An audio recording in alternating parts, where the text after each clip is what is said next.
Hello दोस्तों, स्वागत है आपका अपने यूट्यूब चैनल क्यूए कोडर में।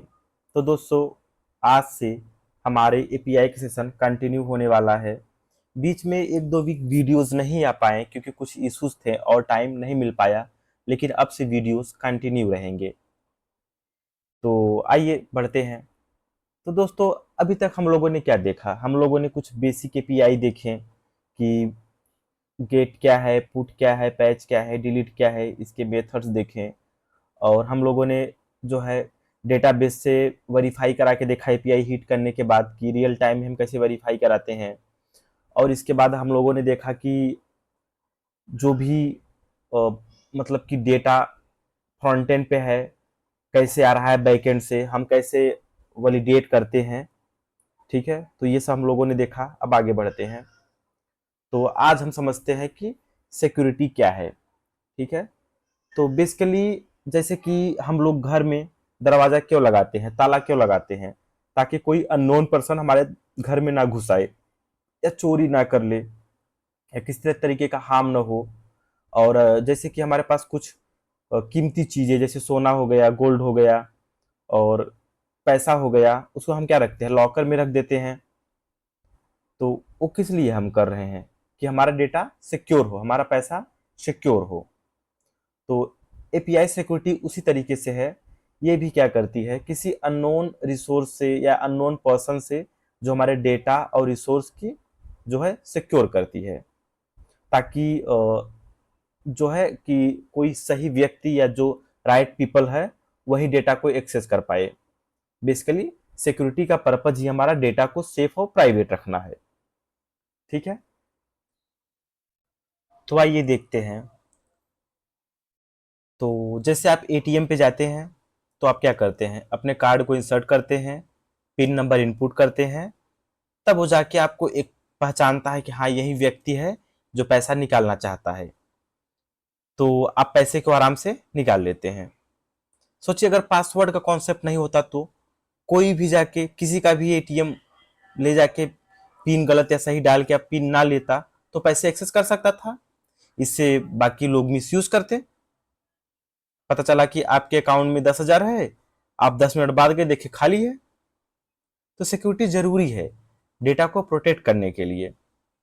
ठीक है, आइए हम समझते हैं आगे। अब ये देखते हैं एपीआई सिक्योरिटी के बेसिक कंपोनेंट्स, जिसमें दो इंपॉर्टेंट हैं। पहला है ऑथेंटिकेशन और दूसरा है ऑथराइजेशन। तो ऑथेंटिकेशन क्या है? ऑथेंटिकेशन यूजर के आइडेंटिटी को वेरीफाई करने का एक तरीका है। ऐसे जैसे आप एग्जाम में जाते हैं तो आपको अपना पैन कार्ड या फिर आधार कार्ड दिखाना पड़ता है कि हाँ आप वही हैं।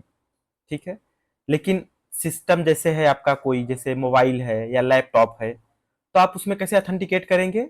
सही यूजर नेम और सही पासवर्ड इनपुट करके, तभी वो पहचानेगा कि हाँ आप यही हैं। तो बेसिकली ऑथेंटिकेशन क्या कहता है कि आप कौन हैं, यूजर के आइडेंटिटी को वेरीफाई करता है। और ऑथराइजेशन क्या है? ऑथराइजेशन में कहने का मतलब ये है कि आप क्या कर सकते हैं। ठीक है, authentication is identifying the user and authorization is about defining what can you do once your identity is confirmed. ठीक है, तो समझ में आया? तो ऑथेंटिकेशन क्या करता है कि ये बताता है यूजर की आइडेंटिटी, और ऑथराइजेशन क्या करता है कि आप क्या कर सकते हैं, ये परमिशन देता है कि आप ये कर सकते हैं, ये नहीं कर सकते। कि आप कहीं बाहर गए हैं और किसी होटल में चेक इन किया है, तो जैसे ही आप होटल में जाएंगे, पे करेंगे, उनको पैसा देंगे, फिर इसके बाद वो आपको एक की देगा। तो आप ऑथेंटिकेट तो हो गए, लेकिन आप ऐसा नहीं कर सकते कि जिस रूम में चाहे उस रूम में घुस जाएं। ठीक है, आप ऑथेंटिकेट हो गए, आपको चाबी मिल गई, लेकिन सभी रूम्स की नहीं मिली। यानी आप ऑथराइज हैं किस लिए? केवल एक रूम में एंटर करने के लिए। ठीक है, सब समझ में आया? अब मान लेते हैं आप उस रूम के लिए भी ऑथेंटिकेट हो गए। अब आप अंदर गए, तो आप अथराइज किस लिए हैं कि आप खा सकते हैं, पी सकते हैं और सो सकते हैं। आप ऐसा नहीं कर सकते कि आप बेडशीट अपने बैग में भर के लेते आए घर पर, या फिर लाइट लेते आए। आप इस चीज के लिए अथराइज नहीं है, इस चीज की परमिशन नहीं है। तो यही है ऑथेंटिकेशन और अथराइजेशन। ठीक है, जैसे आप मान लेते हैं कि आपने टिकट बुक किया एसी का, तो आप ऑथेंटिकेट किस लिए है कि आप जाइए, ट्रेन में बैठिए, जो वहाँ पे बेड सीट मिला है आप उसको यूज कीजिए, लेकिन आपको बैग में भरने का कोई ऑथराइजेशन नहीं है। ऐसा नहीं कि आप बैग में उसे भर के लेते आइए। तो ये होता है अथराइजेशन। तो अथेंटिकेशन क्या है? अथेंटिकेशन में ये कंफर्म होता है कि आप कौन है। अब इसके बाद ऑथराइजेशन आता है। ऑथराइजेशन में आप क्या कर सकते हैं, आपको किस किस चीज की एक्सेसिबिलिटी है। ठीक है, आगे बढ़ते हैं। तो हम देखते हैं कि टाइप्स ऑफ ऑथेंटिकेशन। चूंकि ऑथेंटिकेशन बहुत तरीके के होते हैं, ठीक है, लेकिन हम यहाँ पे इंपॉर्टेंट वन डिस्कस करेंगे। जिसमें हमारा क्या है, पहला बेसिक ऑथेंटिकेशन है। इसके बाद हम किसके बारे में पढ़ेंगे, हम बियरर टोकन ऑथेंटिकेशन के बारे में पढ़ेंगे। फिर हम एपीआई की के बारे में पढ़ेंगे। फिर हम ऑथ 2.0 के बारे में पढ़ेंगे, जो कि बहुत ही इंपॉर्टेंट है। इसके बाद हम JWT जेसन वेब टोकन पढ़ेंगे। ठीक है, तो होते तो और भी हैं, लेकिन यही इंपॉर्टेंट है, बेसिकली यही यूज होता है हर जगह। आइए देखते हैं बेसिक ऑथेंटिकेशन क्या होता है। Basic authentication is a straightforward way to verify your identity using a user name and password. The credentials are send encoded but not encrypted, so it's important to use over a secure connection। ठीक है, आप यही समझ लीजिए कि basic authentication क्या है। User name password देके चीजों को एक्सेस कर लेना, रिसोर्स को एक्सेस कर लेना, हमारा क्या है, बेसिक ऑथेंटिकेशन है। ठीक है, इसका एक डिसएडवांटेज भी है। जब भी आप बेसिक ऑथेंटिकेशन करते हैं, तो जो आपका क्रेडेंशियल्स यूजर नेम और पासवर्ड जाता है, वो बेस 64 फॉर्मेट में इनकोड होता है। ठीक है, न कि इनक्रिप्ट होता है। अभी हम आपको समझाएंगे कि इनकोड क्या होता है, इनक्रिप्ट क्या होता है, लेकिन अभी आप यही समझिए। फिर इसका मतलब कि अगर कोई भी हैकर आपके सर्वर को अगर एक्सेस करता है, तो अगर आपका वो स्ट्रिंग फॉर्मेट में होता है, वो अगर वो स्ट्रिंग फॉर्मेट मिल गया उसको या बेस 64 मिल गया, तो इंटरनेट से आराम से उसको डिकोड कर सकता है, आपका यूजर नेम पासवर्ड पता कर सकता है। तो आइए प्रैक्टिकली बेसिक ऑथेंटिकेशन को देखते हैं और समझते हैं कि बेसिक ऑथेंटिकेशन आजकल की एप्लीकेशन में क्यों नहीं यूज हो रहा है। बहुत कम जगह यूज होता है, अगर होता है तो हम उसको एक किसी और सिक्योर कनेक्शन से बाईपास करते हैं। तो आइए प्रैक्टिकल देखते हैं बेसिक ऑथेंटिकेशन को। आइए क्रोम खोलते हैं। ठीक है, ये खोलते हैं तो स्वैगर यूआई। ठीक है, ये एक यूआरएल है जो मैं आपको पीडीएफ में दे दूंगा, bookstoretools.qa.com। ये हमारा एक है। तो हमने आपको पिछले सेशन में स्वैगर के बारे में पढ़ाया था, तो हम सोच रहे हैं कि आगे स्वैगर पे ही कुछ काम करें कुछ दिन, ताकि हम चीज़ों को और अच्छे से समझ लें। ठीक है, तो ये है हमारा यूआरएल है। ठीक है, आप इस यूआरएल पे जाके bookstore.tools.qa, ये है, हम इसको कॉपी करके एक बार गूगल में पेस्ट कर देते हैं। ये हमारा है। ठीक है, ये https://bookstoretools.qa.com स्वैगर, इसे आप एंटर करिए, सीधा आपको जंप करा देगा इस स्वैगर डॉक्यूमेंटेशन पे। बेसिकली यह एक तरीके का एपीआई है, जिसमें हम यूज़र क्रिएट कर सकते हैं, यूज़र को और डिलीट कर सकते हैं, और फिर किसी यूज़र को कौन सा बुक असाइन करना है, हम इस सब के बारे में देख सकते हैं। आप एपीआई को और एक्सप्लोर कर लेना, खैर हम अभी देखते हैं।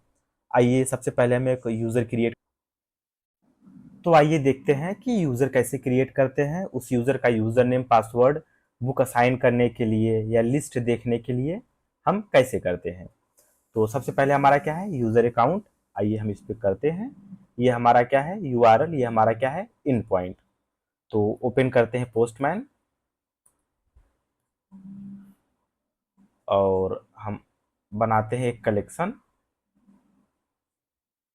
Blank collection. और चूंकि हम इसमें पढ़ने वाले हैं सिक्योरिटी के बारे में, तो हम सिक्योरिटी नाम से एक कलेक्शन बना लेते हैं, और इस सिक्योरिटी में हम एक फोल्डर बना लेते हैं। ठीक है, पोस्टमैन की यही तो खास बात है कि हम चीज़ों को अच्छे तरीके से मैनेज कर सकते हैं। हम चाहते हैं कि हमारा फोल्डर वाइज रहे, तो फोल्डर वाइज भी चीज़ें आप मैनेज कर सकते हैं रिक्वेस्ट को। तो मैंने इसको क्या दे दिया नाम, बेसिक। यहाँ पे हम बेसिक ऑथ पढ़ रहे हैं तो बेसिक ऑथेंटिकेशन दे देते हैं। और इसमें मैंने पहला क्या करूंगा, मैं सबसे पहले मैंने क्या कहा कि हम लोग पहले यूजर क्रिएट करेंगे। तो आइए यूजर क्रिएट करने के लिए हम एक एड रिक्वेस्ट किए और यहाँ पे हमने लिख दिया कि क्रिएट यूजर।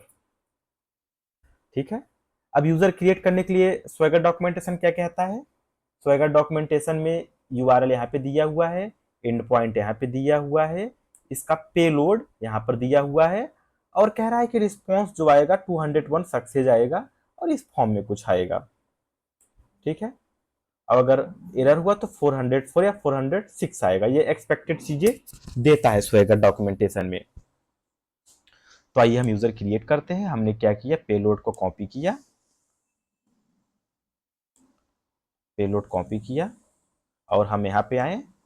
ठीक है, हम बॉडी में आ गए, इसके रा में आ गए और हमने जेसन में हमने ये दे दिया और हमने यहाँ पे क्या दे दिया कि नेम में हमने दे दिया देवेश और यहाँ पे दे दिया आकाश @123। ये हमारा यूजर नेम में पासवर्ड हो गया। अब आइए हम इसके यूआरएल को करते हैं। यूआरएल हमारा कहाँ तक होगा, आप याद रखना, स्वैगर जहां है वहां तक नहीं जाएगा, केवल आपका ये toolsqa.com होगा। यहाँ पे स्वैगर लिखा है ना, तो ये वाला एंड पॉइंट इसमें नहीं आएगा। इसको हम क्या करते हैं,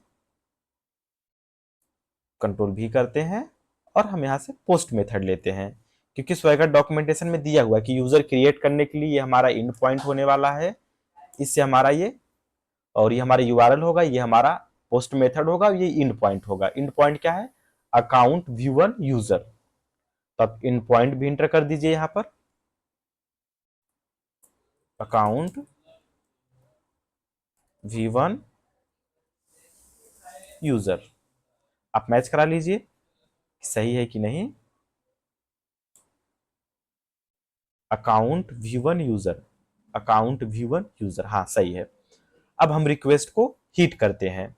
हीट किया, देखिए 201 क्रिएटेड आ गया। देवेश नाम से एक आईडी बन गई जिसकी यूजर आईडी ये है।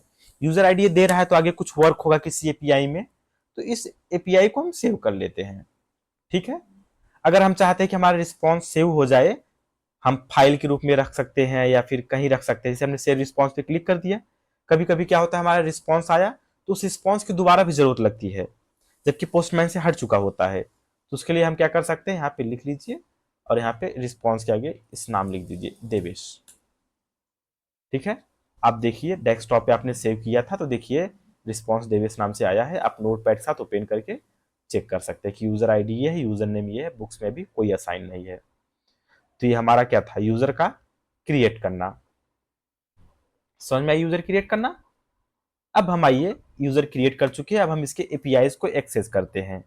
अगला हमारा टास्क क्या है, अगला टास्क है हमारा इसमें कि जो यूजर क्रिएट हुआ है उसको हम क्या करना चाहते हैं, हम उसको कोई बुक असाइन करना चाहते हैं। तो बुक असाइन करने के लिए यहाँ पे देखिए पोस्ट मेथड, इससे हम बुक असाइन करते हैं। ठीक है, अब बुक असाइन करने के लिए हमको एक आईएसबीएन नंबर चाहिए। ठीक है, आईएसबीएन नंबर क्या होता है, ये एक तरीके का इसका फुल फॉर्म जो होता है इंटरनेशनल स्टैंडर्ड बुक नंबर। ये सभी बुक के लिए एक नंबर होता है। अभी आपको कैसे पता चलेगा, तो यहाँ पे एक पब्लिक एपीआई है, ये देखिए। ठीक है, ये पब्लिक एपीआई, इससे क्या होगा, आपका जितने भी बुक की लिस्ट है सब आ जाएंगी। तो आइए पहले इसको हिट करके देखते हैं। यहाँ से हम आईएसबीएन नंबर निकालेंगे। हमने कहा ना कि हर एपीआई सिक्योर नहीं होगा, जैसे रजिस्टर की एपीआई सिक्योर नहीं होगी, क्योंकि अगर रजिस्टर करने के लिए यूजर नेम पासवर्ड चाहिए तो कहाँ से रजिस्टर कर पाएंगे। या फिर मान लेते हैं कि आप फ्लिपकार्ट ओपन किए तो उसे देखने के लिए हमें थोड़ी यूजर नेम पासवर्ड चाहिए, आप तो डायरेक्टली बिना लॉगिन किए भी देख सकते हैं। सेम उसी तरीके से, तो उसी तरीके से ये भी एपीआई है कि इसमें हम जो यूजर नेम पासवर्ड हम नहीं इनपुट करना पड़ेगा, सीधा आप लिस्ट देख सकते हैं। तो आइए हम पहले देखते हैं कि बुक की लिस्ट क्या है। यहाँ पे एड रिक्वेस्ट करते हैं, लिस्ट ऑफ बुक्स। ठीक है, और चूंकि हमारा यहाँ पे तो एक यूआरएल तो हमारा सेम रहने वाला है, यहाँ पे कॉपी करते हैं, कंट्रोल C और कंट्रोल V कर देते हैं और आके देखते हैं इसका इंड पॉइंट क्या है। Book store V1 books, book store V1 books. अब हमने सेंड किया, ये रिक्वेस्ट हिट हुई। देखिए जितने बुक थे, ये देखिए बुक्स, ये ISBN नंबर इसका है, टाइटल है, सब टाइटल है, मतलब जितने भी बुक्स इस सर्वर पे थे, इस पर्टिकुलर सर्वर पे, वो सारी लिस्ट आ जाएगी। ठीक है, समझ में आया। तो हमने क्या किया अभी, ये ISBN नंबर निकालने के लिए हमने गेट ऑल मेथड किया, क्योंकि हमें तो पता नहीं कि किसका ISBN नंबर क्या है, तो ये हमारा दिया रहता है। ये एपीआई ही ऐसी है, आप थोड़ा एपीआई को एक्सप्लोर करना। अब हम चाहते हैं कि ये जो बुक है हमारा क्या है, गिट पॉकेट गाइड, जिसकी टाइटल है, जिसका ISBN नंबर ये है, ये किसको असाइन हो जाए, ये देवेश को असाइन हो जाए, जो अभी यूजर क्रिएट हुआ है। ठीक है, तो कैसे असाइन करेंगे, आइए एक रिक्वेस्ट लेते हैं और एड रिक्वेस्ट करते हैं। इसको असाइन करने के लिए हमारा यहाँ पे एक एपीआई है पोस्ट की, इससे हम बुक असाइन करते हैं। तो जहां पे हमें क्या डालना पड़ेगा, यूजर आईडी इनपुट करना पड़ेगा और बुक का ISBN नंबर डालना पड़ेगा, इनपुट करना पड़ेगा। और स्टेटस कोड क्या आना चाहिए, 200 या 201 एक्सपेक्टेड दिया है। तो हम चेक करते हैं, हम पहले इसका कॉपी कर लेते हैं, Ctrl+C, और एक रिक्वेस्ट लेते हैं। अब इसका नाम क्या देते हैं, असाइन बुक, असाइन बुक। और फिर हम बॉडी में आते हैं, राम में आते हैं, और जेसन में हम यहाँ पे असाइन बुक करते हैं। देखिए यूजर आईडी डालना पड़ेगा, किस यूजर को असाइन करना चाहते हो। तो यूजर आईडी यहाँ से हम कॉपी कर लेते हैं। अभी आपको हर बार यूजर आईडी अलग अलग मिलेगा, जितने भी यूजर होंगे। Ctrl+C करके हमने असाइन बुक में हमने यूजर आईडी ले लिया। ठीक है, और ISBN नंबर चाहे तो आप कोई भी ISBN नंबर उठा के आप कर सकते हैं, जो बुक असाइन करना चाहते हैं। तो मैं यही असाइन करना चाहता हूँ, Ctrl+C किया हमने, इसका ISBN नंबर हमने असाइन कर दिया। अब हमें क्या चाहिए, इसका URL और इंड पॉइंट। URL तो है हमारे पास, हम यहाँ से कॉपी कर लेते हैं, क्योंकि URL तो सेम रहने वाला है। ये हमने URL लिया, Ctrl+C, यहाँ पे हमने क्या Ctrl+V, URL लिया। और क्या है, URL के बाद मेथड कौन सा है, मेथड हमारा पोस्ट है, और book store V1 books same URL है। तो हम क्या लिख देते हैं यहाँ पर, सेम यहाँ पे लिखे थे, अभी कॉपी कर लेते हैं, टाइम बचेगा। पूरा URL कॉपी कर लेते हैं और हम यहाँ पे कर देते हैं। और मेथड क्या है, मेथड हमारा पोस्ट है, तो हम पोस्ट मेथड ले लेते हैं यहाँ से। ठीक है, जैसे हमने बुक असाइन करना चाहा, ये हमने सेंड किया, आया क्या, 401 अनअथराइज्ड। ठीक है, यानी कि यूजर अथराइज नहीं है, ये यूजर काम अभी, मतलब ये यूजर की एक्सेसिबिलिटी नहीं है, अभी इसको पता ही नहीं कि इसको यूजर नेम पासवर्ड मिला है कि नहीं। ठीक है, यानी हमने अभी, आप ये कहिए कि जैसे आप एटीएम पे गए, आप एटीएम पे बिना पिन नंबर डाले पैसा निकालने की कोशिश कर रहे हैं, तो उसके लिए हमें क्या चाहिए, यूजर नेम और पासवर्ड चाहिए। तो यूजर नेम और पासवर्ड इनपुट करने के लिए यहाँ पे एक पार्ट है ऑथराइजेशन का।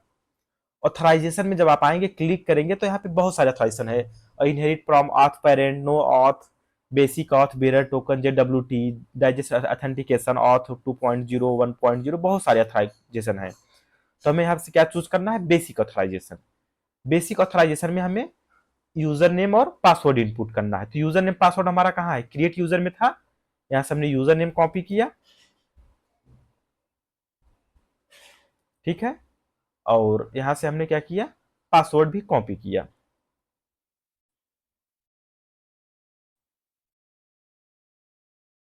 ठीक है, यानी कि इसको यूजर नेम पासवर्ड मिल गया। जैसे आप यहाँ पे यूजर नेम पासवर्ड डालेंगे, ये बाय डिफॉल्ट ना ये इंफॉर्मेशन हेडर में ऐड हो जाती है, आप यहाँ पे देखिए। ठीक है, जैसे आप इनपुट के देखिए ऑथराइजेशन में आ गया, और आप यहाँ पे चाहते हैं तो आप शो भी कर सकते हैं। तो यही देखिए, ये बेस 64 में आपने यहाँ पे यूजर नेम पासवर्ड लिखा, ये ऑटोमेटिकली बेस 64 में कन्वर्ट हो जाएगा। ठीक है, तो अभी हम क्या करते हैं, सेंड करते हैं, ये सर्वर पे गया, देखिए ये 201 क्रिएटेड बुक्स के लिस्ट में ISBN नंबर ये है, ये बुक किसको असाइन हो गया, देवेश को। तो जब तक हम लोगों ने यूजर नेम पासवर्ड सही इनपुट नहीं किया तब तक क्या रहा था, अनऑथराइज आ रहा था। ठीक है, अब हम चेक करते हैं कि ये बुक जो है देवेश को असाइन हुआ है कि नहीं। ठीक है, बेसिकली ये दोस्तों इन टू इन फ्लो है, आप समझ लीजिए एपीआई का। तो उसके लिए एक एपीआई है यहाँ पर हमारा,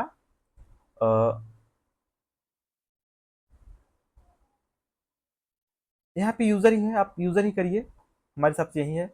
आप ऐसा करते हैं कि देखते हैं कौन सी एपीआई है। अकाउंट वो V1 यूजर, और इसके बाद अकाउंट गेट, यहाँ पे गेट मेथड है। ये गेट मेथड क्या करता है, जो भी यूजर है उसके जितने भी अकाउंट्स हैं उसका यूआईडी अगर डाल दें, यूआईडी अगर हम इनपुट कर देते हैं तो क्या करेगा, सारी बुक की लिस्ट दे देगा। आइए हम एक रिक्वेस्ट और लेते हैं और यहाँ पे एड रिक्वेस्ट करते हैं, get list of books assigned to the user. ठीक है, मेथड गेट ही रहने वाला है। हमें क्या करना पड़ेगा, अकाउंट V1 यूजर, यानी इतना कॉमन है इन पॉइंट, तो मैं क्या करता हूं, जब कॉमन है तो मैं यहीं से ले लेता हूं। कौन दोबारा लिखेगा, कंट्रोल A कंट्रोल C। ठीक है, यहाँ पे हमने किया कंट्रोल V, और मैंने क्या किया, अब देखिए इसके बाद क्या करना है, अकाउंट V1 यूजर के बाद हमारा यूयूआईडी है इसका, तो यूआईडी इंटर कर देते हैं। यूआईडी कहाँ है इसका, हमारे पास यहाँ पे, कॉपी करते हैं यूआईडी इसकी, हम यहाँ से लेते हैं और यहाँ पर ऐसे करके हम इंटर कर देते हैं। ये देखिए यूजर नॉट अथराइज्ड, अब भी देखिए यूजर नॉट अथराइज आ रहा है, क्यों, क्योंकि हमने यूजर नेम पासवर्ड इनपुट नहीं किया है। तो हमें बुक लिस्ट देखने के लिए भी क्या करना पड़ेगा, यूजर नेम और पासवर्ड इनपुट करना पड़ेगा। तो उसके लिए हम क्या आएंगे, ऑथराइजेशन में आएंगे, यहाँ से हम क्या चूज करेंगे, बेसिक ऑथ चूज करेंगे, और हम यहाँ से यूजर नेम पासवर्ड कॉपी करके इनपुट कर देते हैं। यूजर नेम हमारा क्या है, देवेश है, और पासवर्ड ये है। ठीक है, हमने कॉपी करके पेस्ट कर दिया, अब हमने सेंड किया। अब देखिए 201 यूजर आईडी ये है, यूजर का नाम क्या है, देवेश है, और बुक्स में ये हमारा लिस्ट आ गया। आइए हम कोई और बुक्स ऐड करके चेक करते हैं। गेट लिस्ट ऑफ बुक में आते हैं और हमें कोई और भी असाइन कर देता हूं, मैं दूसरा बुक असाइन कर देता हूं।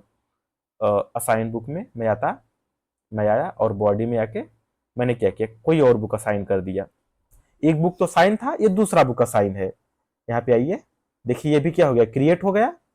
और यहाँ पे आइए असाइंड बुक में, देखिए अभी क्या है, अभी केवल एक बुक था, अब मैंने फिर से यही इनपुट किया। अब देखिए कितने बुक्स आने चाहिए, दो बुक्स आने चाहिए। अब देखिए दो बुक असाइन है देवेश को, एक बुक और असाइन कर देते हैं हम लोग।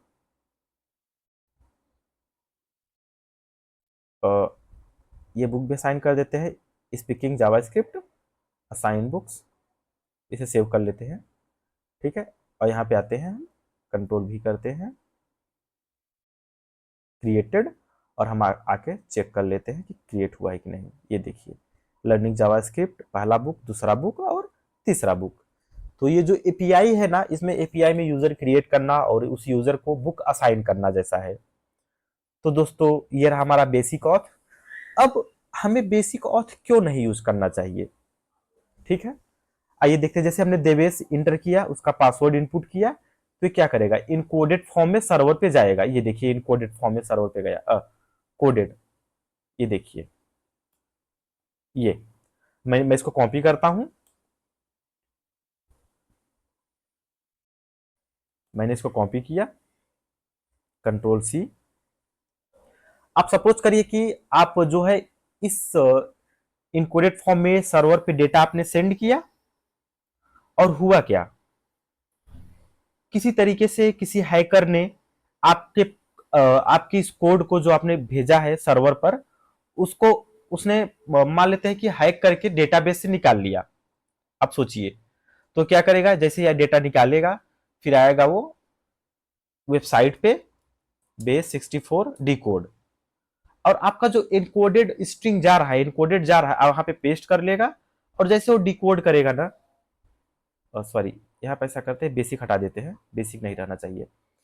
डिकोड करते हैं, देखिए ये यूजर नेम आ गया और पासवर्ड भी आ गया। देखिए तो बेसिक ऑथेंटिकेशन का ही तो डिसएडवांटेज है कि जो स्ट्रिंग फॉर्म में डेटा हमारा जाता है सर्वर पे, अगर हैकर उसको किसी भी तरीके से उसको हैक कर लिया या एक्सेस कर लिया तो आराम से डिकोड करके जान सकता है, अब उसका मिस यूज कर सकता है। इसीलिए बेसिक ऑथराइजेशन बहुत कम यूज हो रहा है। अगर किसी कंपनी में यूज हो रहा है तो किसी और प्रॉक्सी से कोई और सर्वर लगा के तब उसको सिक्योर कर रहे हैं। तो ये था दोस्तों हमारा बेसिक ऑथेंटिकेशन। आई होप आपको समझ में आया होगा और यहाँ पे आपको समझ में आया कि कैसे यूजर नेम कैसे पासवर्ड इनपुट करेंगे। यूजर नेम आप मान लेते हैं, यूजर नेम पासवर्ड मान लेते हैं हम कि हमने गलत दे दिया यहाँ पर पासवर्ड। आप सपोज करें कि हमने पासवर्ड यहाँ पे गलत दे दिया या यूजर नेम गलत दे दिया, ठीक है, तब क्या आएगा, अनऑथराइज आएगा। समझ में आया? तो आई होप आपको बेसिक ऑथेंटिकेशन प्रॉपर समझ में आया होगा। तो आप प्लीज़, अगर आपको वीडियो अच्छा लगा हो तो लाइक कर दीजिए। धन्यवाद, थैंक्स फॉर योर टाइम।